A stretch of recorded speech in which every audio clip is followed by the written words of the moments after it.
Good morning, everyone. Welcome back to Coffee and Headlines, our morning get-together live here on Facebook, where we examine headlines from our city, our state, and our country, and we take a look at some of the things that are going through your minds, your questions, your ideas, your suggestions on how to best enjoy ourselves here in Puerto Vallarta as a community of English-speaking locals.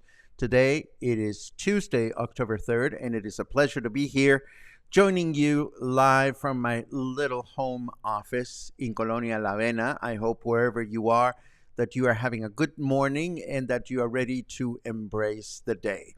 Today we have all kinds of interesting content. For starters, today we're going to talk about Oculto by Elayan, the very wonderful dinner that we enjoyed this past weekend.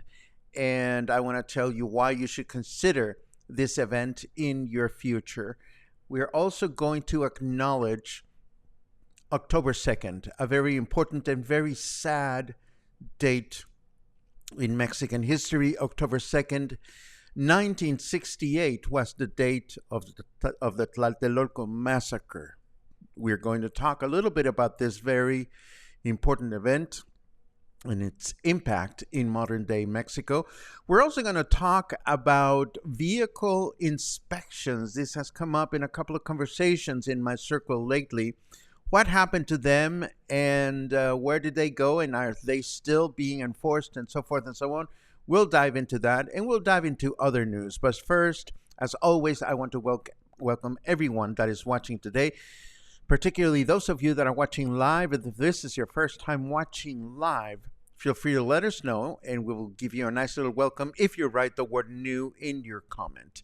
If you have something really important that you wish to contribute to our conversation, it helps a great deal if you add a capital letter Q at the beginning of your comment. That way we will be looking for those later on in the chit-chat section.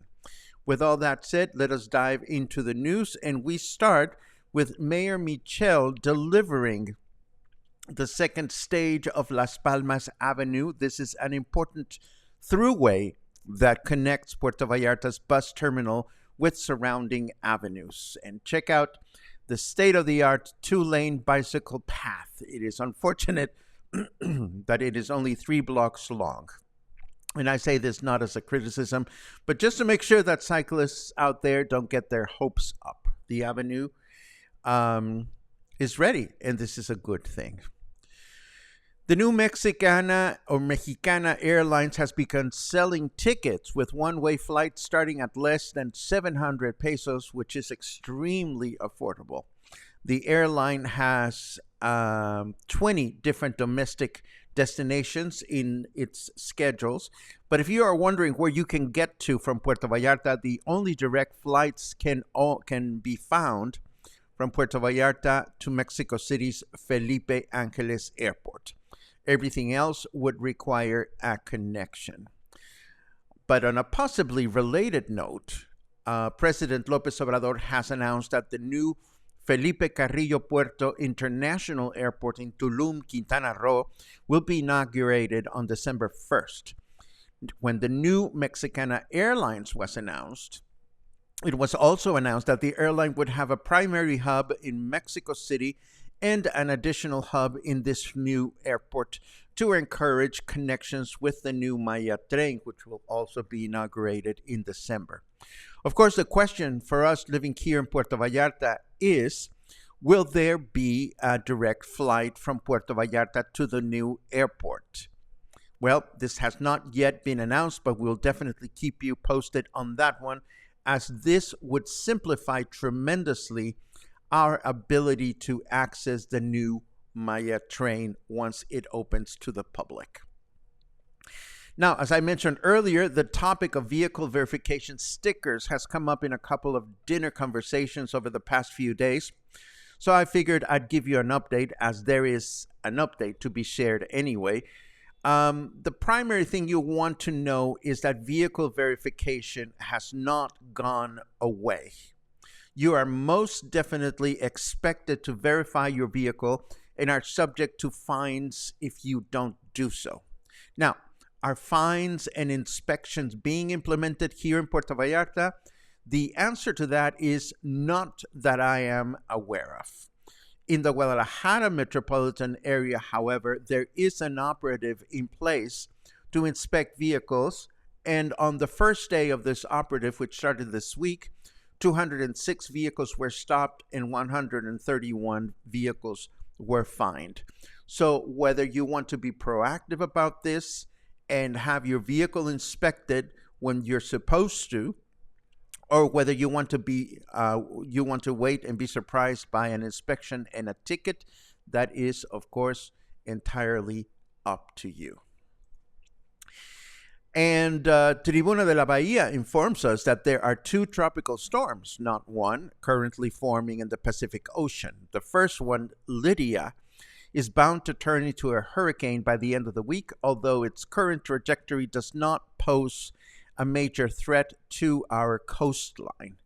And as far as the second one, it is too soon to tell.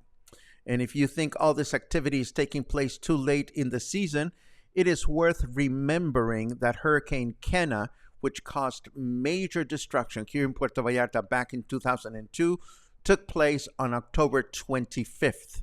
So tropical storm season is definitely not over yet.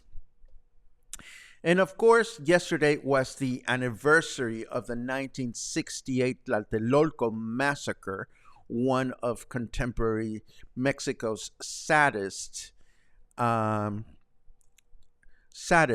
most tragic events.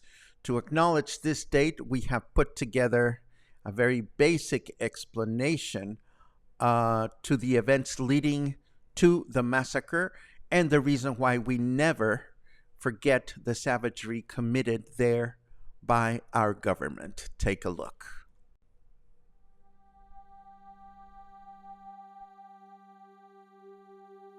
The Tlaltelolco Massacre of 1968 was a tragic event in Mexico's history that took place just days before the opening of the 1968 Summer Olympics in Mexico City. Here's a quick overview of what happened. In 1968, Mexico was hosting the Summer Olympics, an event that was supposed to showcase the country's progress and modernization on the global stage. However, it was also a time of political unrest and social change in Mexico. In the months leading up to the Olympics, Mexican students began to organize protests. They had various grievances, including government corruption, lack of political freedoms, and economic inequality. These protests were part of a larger global movement in the 1960s where young people were demanding greater freedom and social justice. On October 2nd, 1968, thousands of students gathered at the Plaza de las Tres Culturas in the Tlaltelolco neighborhood of Mexico City for a peaceful demonstration.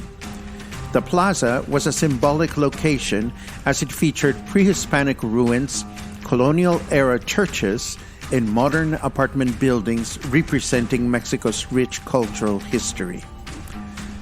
As the students gathered and the demonstration began, the Mexican government, led by President Gustavo Díaz Ordaz, felt threatened by the protests' potential to disrupt the Olympics and tarnish Mexico's international image. The government decided to take a heavy-handed approach to suppress the protest. That evening, armed soldiers and police officers surrounded the plaza and began firing into the crowd. The exact number of casualties remains disputed, but it's estimated that hundreds of people were killed and thousands were arrested. The government censored information about the massacre, and the true scale of the tragedy only became clear in the following years. The Tlaltelolco Massacre had a profound impact on Mexican society. It silenced many dissident voices and instilled fear among those who dared to criticize the government. The Olympics went ahead as planned, but the event was forever overshadowed by the violence that preceded it. The Tlaltelolco Massacre remains a symbol of government repression and the struggle for human rights and democracy in Mexico. It served as a catalyst for further political activism and the demand for change in the country. Over the years, efforts have been made to uncover the truth about the events on October 2nd, 1968, and to remember the victims of the massacre. In conclusion, the Tlaltelolco Massacre of 1968 was a tragic event in Mexico's history where a peaceful student protest turned deadly due to government intervention. It had a profound impact on Mexican society and continues to be remembered as a symbol of the struggle for democracy and human rights.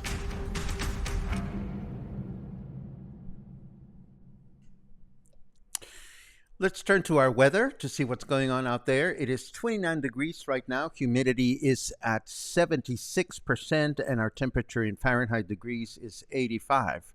Our weather forecast for today says mostly cloudy skies in the morning with thunderstorms in the afternoon, a chance of rain of 38%, a high of 32, and a low of 26. Tomorrow, Wednesday, thunderstorms throughout the day can be expected with rainfall at about 5 millimeters, a chance of rain of 79%, and a high of 31 and a low of 25. And then Thursday, we will have rain in the morning with thunderstorms in the afternoon, a chance of rain of 81%, a high of 32, and a low of 24. Now, let me just see what order we have things going on here. Yes. Okay, so yesterday I screwed up royally because I pre-announced that we were going to discuss El Elayan and, not El Elayan, Oculto's wonderful dinner. And then I realized halfway through our broadcast that I totally failed to set it up. But I want to let you know exactly what happened. You may recall that El Elayan.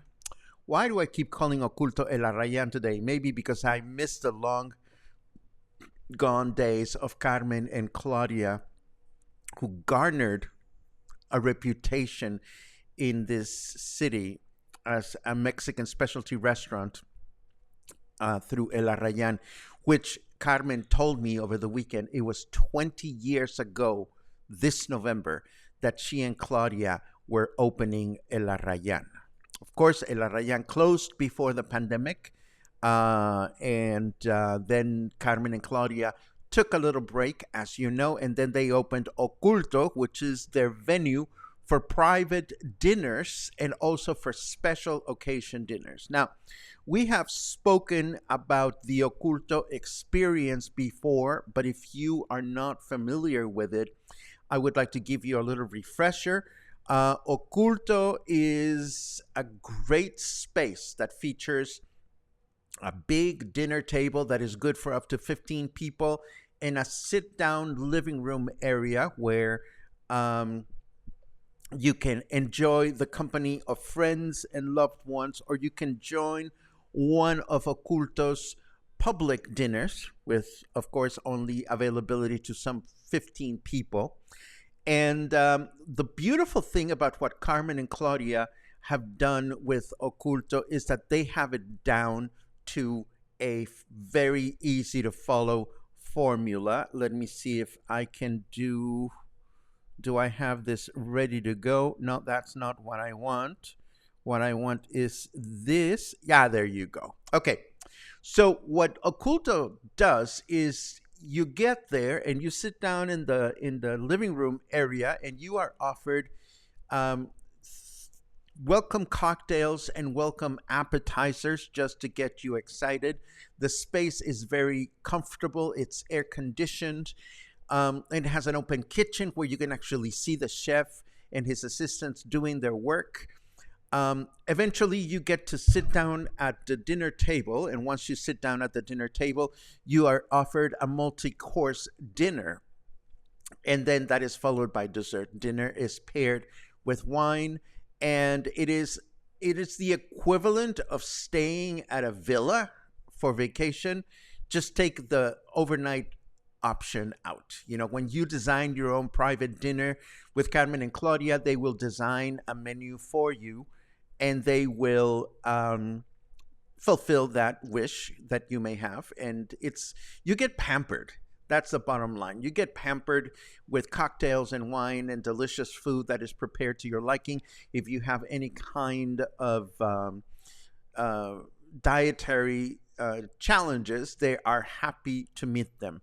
Now, that is what happens when you book your own private dinner. But Carmen and Claudia decided to create a special dinner experience honoring corn, the use of corn in Mexican cuisine, which, of course, corn can be traced back to pre Hispanic times. In fact, it can be traced back to before the Common Era through archaeological remains. Corn is a staple of our cuisine. So Carmen and Claudia decided to go out and produce a very special dinner.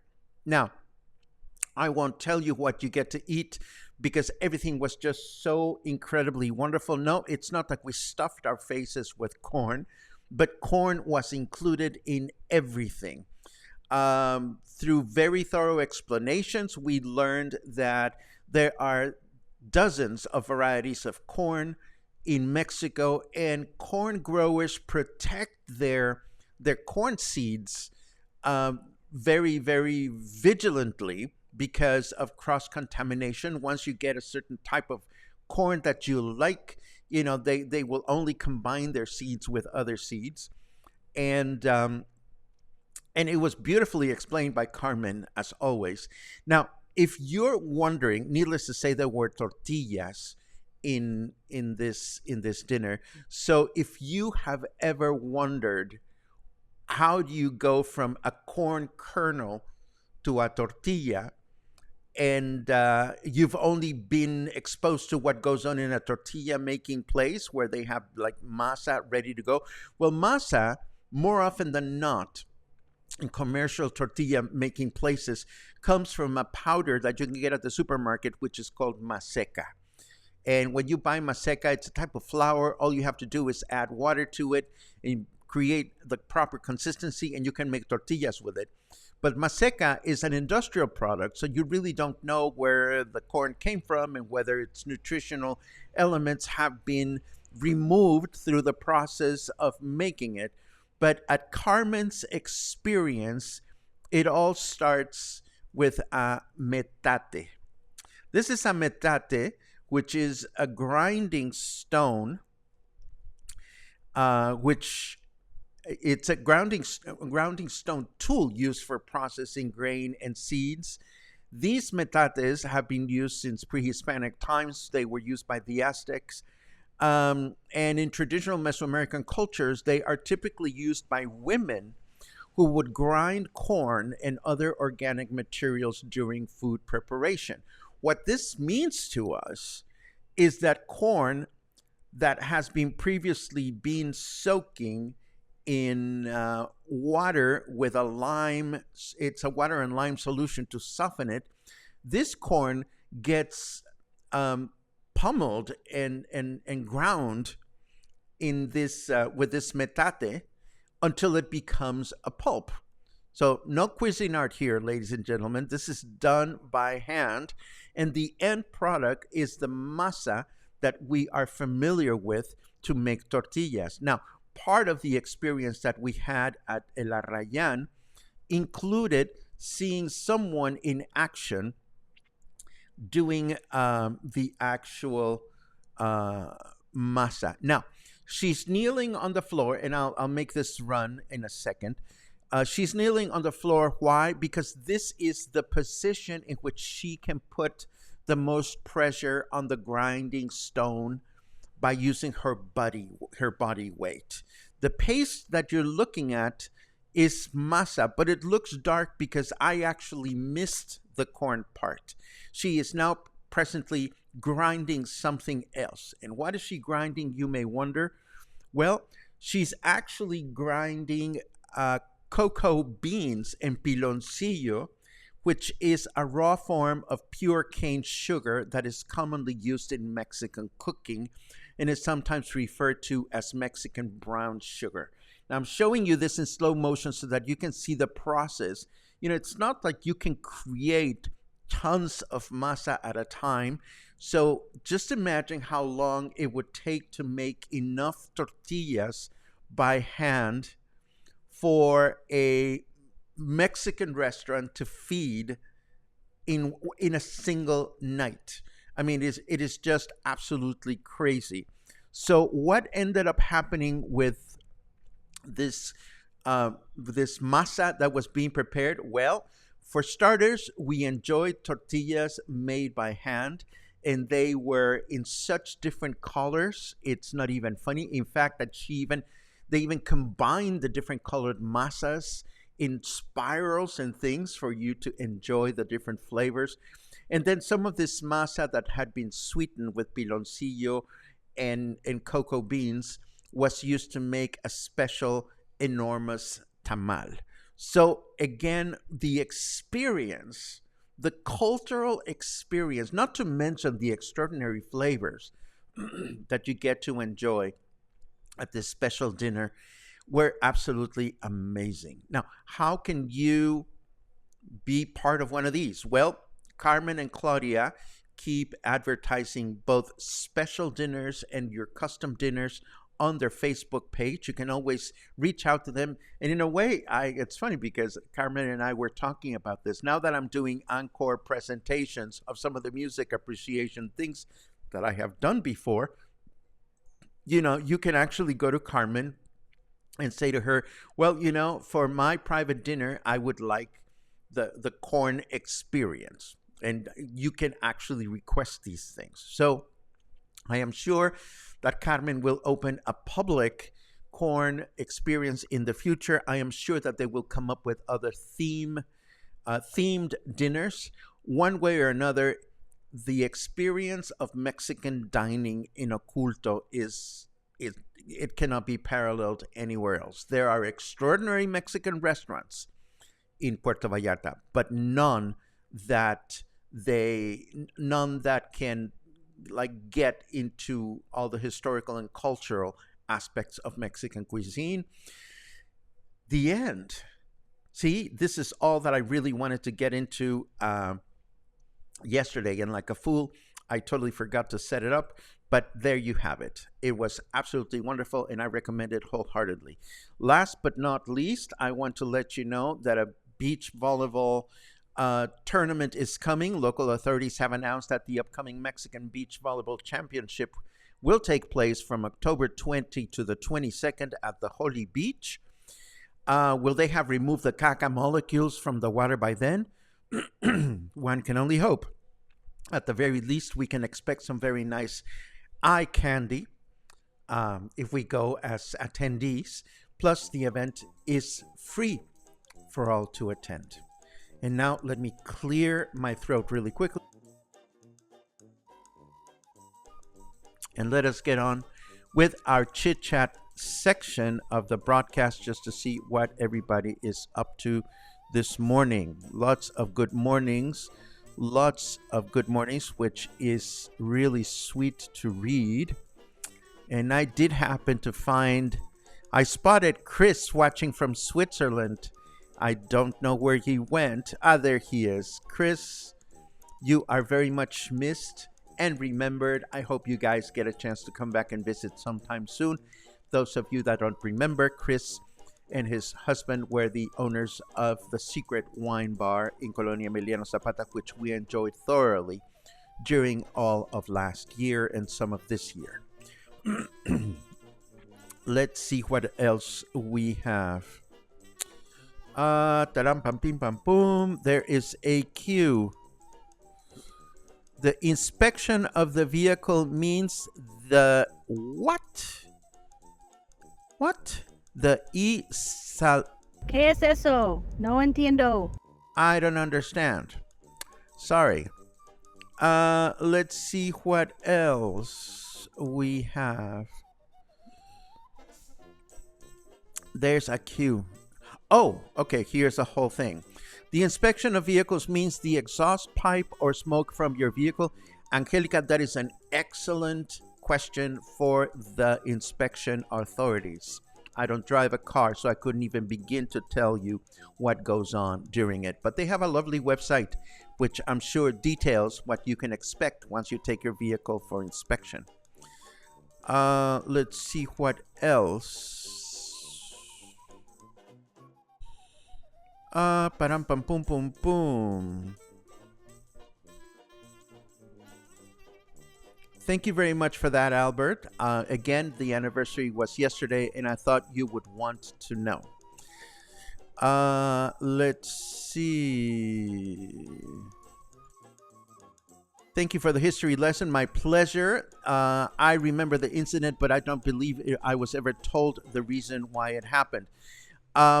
It was very, very sad, and there have been many books written about it. There have been movies and television series and documentaries about it, and just like the Ayotzinapa students that disappeared, sooner or later we will find out what the real truth was behind that other very sad incident, not the historic truth that is being promoted by the government. Then I see a lot of praise for Oculto. It's just amazing. It is just amazing. You don't have that kind of cultural immersion at any other restaurant in town. Michael. Good morning, Paco. Looking good. Got a hot date after the show? You tell me. What are you doing? Let's go get some bread together. And that deserves one of these. Let's see. I think we are done. Yes, we are at the end of your comments. I don't see any more cues. So it's time to say thank you. Thank you, as always, for joining Coffee and Headlines. It is always a pleasure to see you here. Tomorrow, that's beautiful. Fred Fernandez says, Viva Carmen and Claudia.